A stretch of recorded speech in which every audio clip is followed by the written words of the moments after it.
Hogulakliba mirolna imalona therapagi mami ama tarakli basidagi kannaba mama-mapa oiba singna masa Shingbu imalon Ningthina Khanghan-Naba Hotnaminasi haina Rajya Sabha gi MP Sanajaoba leisemana phongdokkhrai wafam asi sangnareba aiba leikidraba sana lukhogi mitamama ngasi Imphal district ki sanada leiba nungsikol parkta maikhum hangdokpi tharmamada phongdokibani thorammaduda social activist Ningthemsa sanayama sana lukhoi art center gi chairman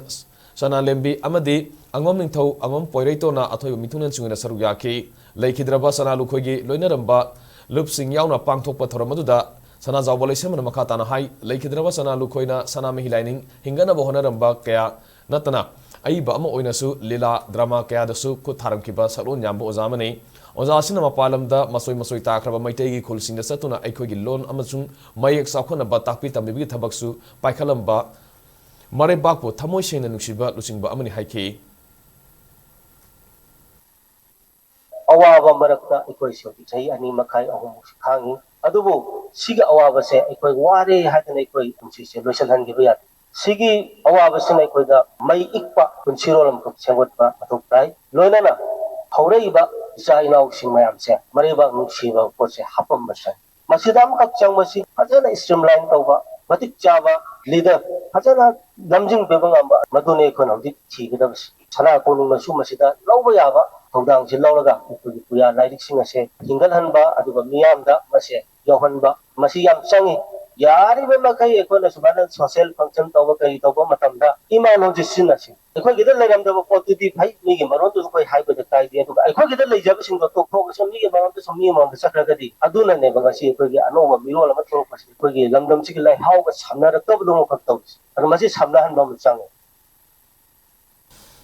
Thoramadu da saru yakiba social activist Ningthemsa sanayamana hakibada leikidraba oza sana lukhoisi maitai na masoi khundali takraba Assam Tripura amadi Bangladesh satuna puyagi wari liba amadi maitai mengna singba kaya takpi tamiram balu singba mani oza sina loramba towan mo thodang singthabada loiba nairoi Manipur gi saktam pukai langai ama hairagadi puyani adubo laibak thibadi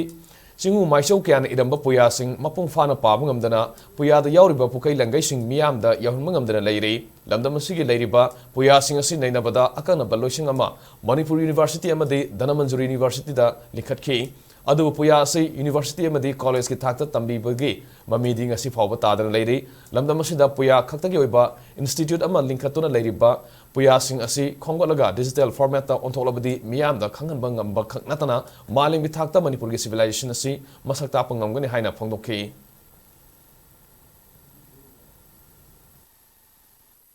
Oja sana lo koina chat tana puya gi wari liviramba adu damagi konsi katkiba adu ningsing boina leina simayam doctoring mase masi lenga nari ta phom thokoni akhoi gi puya ma ama leise Manipur University natraga DM University da puya si nainanaba masi akaknaba arumba losengama department amadi ai le rana puya si